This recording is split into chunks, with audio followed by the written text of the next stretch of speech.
is a picket organized by the Edmonton Coalition Against War and Racism.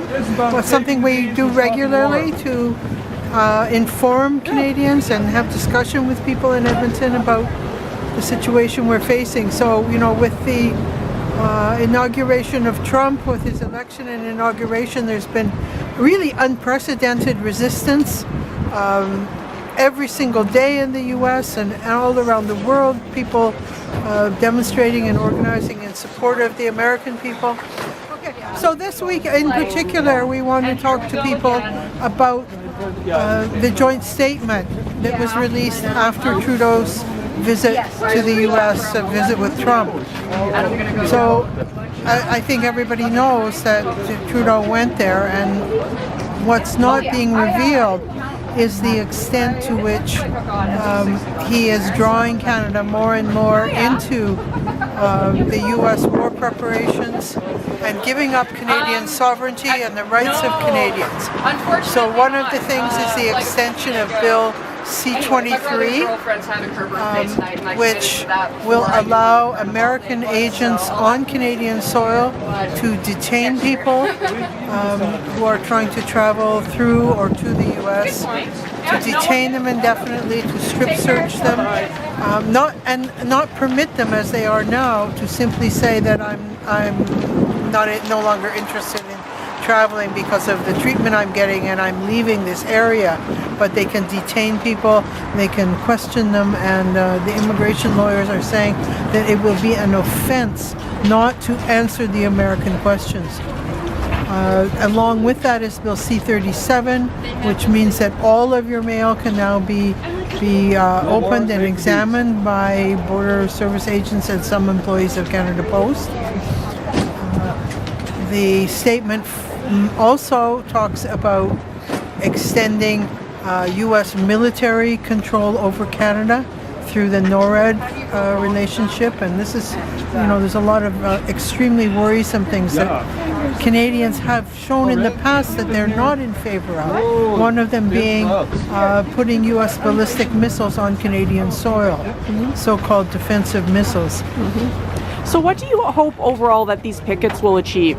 Well, we have to keep organizing, and really now the urgency to oppose what's going on and to build up the forces to make Canada a zone of peace and to have an anti-war government in Canada, it has never been more urgent. On top of all the things that I've mentioned, there's the increasing military spending. We're now up to 1%, and Trump is demanding 2% of our GDP, so doubling of our military spending, which of course is going to affect social programs and things people need. And the deployment of Canadian troops to encircle Russia and be part of various dangerous war preparations. So, we do not want any American or any foreign agent to be able to operate on Canadian soil.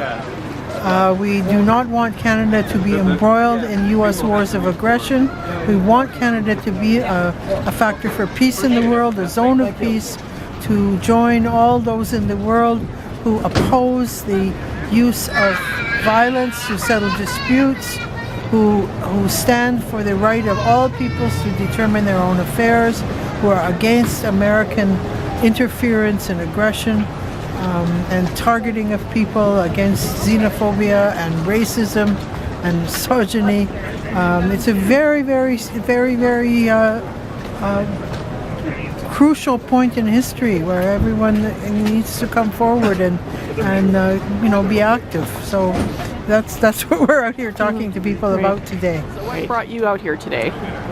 Well, exactly what the organization is called, Edmonton Coalition Against War and Racism. I'm here to oppose war and racism.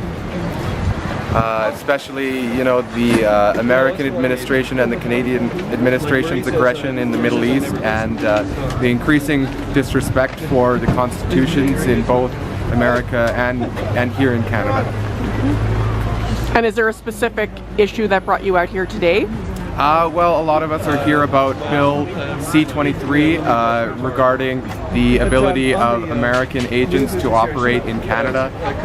It violates habeas corpus. It allows American agents to detain Canadian citizens in Canada without really having proper evidence, and it allows them to force Canadian citizens to answer their questions. It's an offense not to answer the American agents on your own soil.